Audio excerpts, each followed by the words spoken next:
ભુજના ત્રિમંદિર નજીક આવેલ મેકડોનાલ્ડ રેસ્ટોરન્ટમાં વિવાદ. વેજ ઓર્ડરની જગ્યાએ નોનવેજ આપવામાં આવ્યો હોવાનો ગ્રાહકનો આક્ષેપ. ગ્રાહકના જણાવ્યા મુજબ તેમણે વેજ ખોરાકનો ઓર્ડર આપ્યો હતો, પરંતુ તેમને નોનવેજ ખોરાક આપવામાં આવ્યો. આ ઘટનાને પગલે ગ્રાહકમાં ભારે રોષ ભભૂક્યો. ગ્રાહકે રેસ્ટોરન્ટના સંચાલકો સામે નારાજગી વ્યક્ત કરી. ગ્રાહકે સમગ્ર મામલે બેદરકારી બદલ જવાબદારો સામે કાર્યવાહી કરવાની માંગ કરી. હા ભાઈ, તમારું નામ? મારું નામ જાડેજા મિત્રાસિંહ.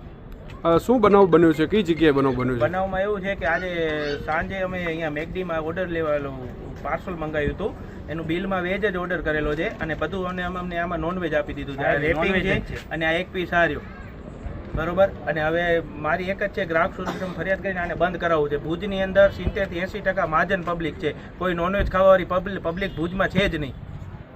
અને આવું તો કેટલાના ઘરે થયો છે. જેને રેપિંગની ખબર પડતી હશે એને જ ખ્યાલ આવતો હશે, બાકી કોઈને ખાવાથી ખ્યાલ નથી આવતો.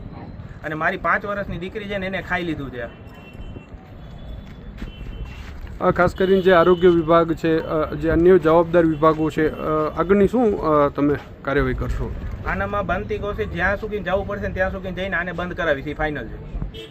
તો અમે મેકડીમાં આવ્યા હતા, વેજનો ઓર્ડર આપ્યો હતો, એની જગ્યાએ પાર્સલમાં અમને નોનવેજ આપી દીધું.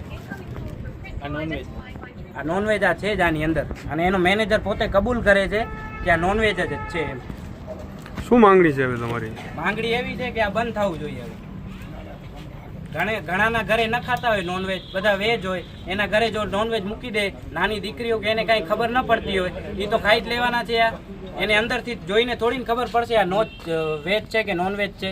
અમારી પાસે બિલ છે, બધું છે. એનું પોતે સ્ટાફ કબૂલ કરે છે કે આ નોનવેજ છે. વેજનો ઓર્ડર આપ્યો તો નોનવેજ કેમ આપી શકે? જોઈને નથી આપી શકતા કે આ શું છે કે શું નથી?